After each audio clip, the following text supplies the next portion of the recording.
कैसे हो आप सभी। आज मैं आपके लिए कहानी लेकर आई हूँ। गर्मी की छुट्टियों का इंतजार करती बेटियां।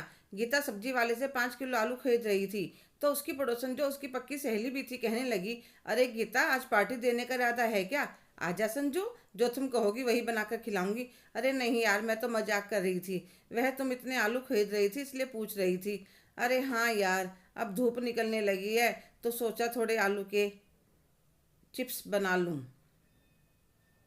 कुछ मटर स्टोर करे हैं, कुछ सब्जियां भी सुखानी हैं। छुट्टियों में मेरी नंद आएगी, दोनों उसके बच्चे, दोनों मेरे। पूरा दिन चारों मिलकर घर में धमाल चौकड़ी भी मचाते हैं।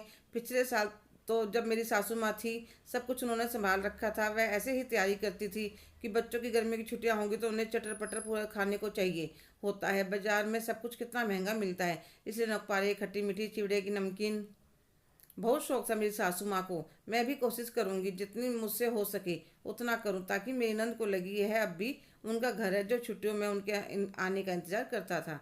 वह मुझे चुपचाप देख रही थी। बोली, तुम अभी अपनी नंद को छुट्टी में बुलाओगी? उसके लिए इतनी तैयारी करोगी? तुम्हारा दिमाग तो ठीक है, एक बार शुरू कर दे फिर हर साल का चलन हो जाएगा। अभी तो ऐसा सोचकर संतोष कर लेगी, पहले पापा नहीं थे, माँ भी नहीं तो मायका कैसा। मुझे गुस्सा बहुत कम आता है पर संजू की इस बात पर मेरा गुस्सा चेहरा गुस्से से लाल हो गया। मैं कहने लगी, संजू तुम कुछ बोलने से पहले सोच तो लिया करो। अरे उसके भाई भाभी भतीजा भतीजी सब मायका क्यों खत्म हो गया? और आज मैं अपनी नंद के दुख को नहीं समझूंगी तो कल को किस मुंह से अपनी भाभीयों से उम्मीद करूंगी।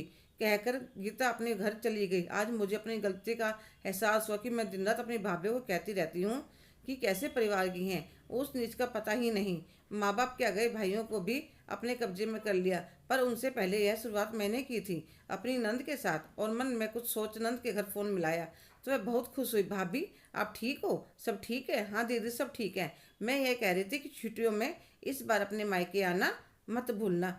भाभी, मेरा मायका? हाँ दीदी, आपका मायका और सदा रहेगा। पिछली बातों को भूलकर हो सके तो मुझे माफ़ करना।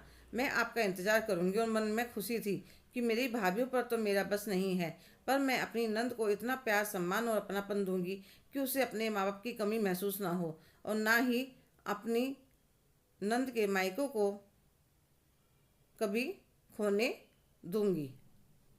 हेलो दोस्तों, कैसे हो आप सभी? आज की कहानी आपको कैसी लगी? कमेंट करके ज़रूर बताइएगा। अगर आप मेरे चैनल पर नए हैं तो प्लीज़ लाइक, शेयर, सब्सक्राइब करना ना भूलें।